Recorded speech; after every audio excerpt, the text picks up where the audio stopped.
A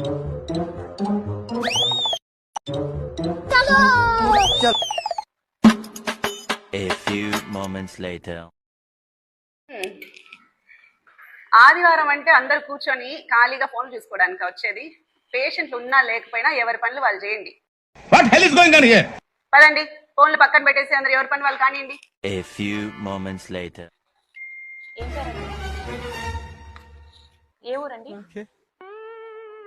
sir దగ్గర చూపించుకోవాలా, madam దగ్గర చూపించుకోవాలా? ఇక్కడ ఎవరు లేరు కదా సార్. ఎక్స్క్యూజ్ మీ మ్యామ్, ఈ పేషెంట్ కి స్కాన్ చూస్తా అని చెప్పానండి మ్యామ్. రండి అమ్మా, పడుకోండి, మేడం స్కాన్ చూస్తా అని చెప్పారు. Scan ready ma'am. నవ్య గారు, మీకు ఈ రోజు నుంచి స్టిమ్యులేషన్ స్టార్ట్ అవుతుందండి. డైలీ ఇంజెక్షన్స్ ఉంటాయి. 10 days వరకు ఉంటాయండి. ఈ టైంలో మంచిగా డైట్ తీసుకోవడం ముఖ్యమండి. ఎగ్, ఫిష్ ఇట్లాంటివి తీసుకోండి. రోజు 2 తినడం మంచిదండి. పిచ్చోళ్ళ గురించి వెంటనే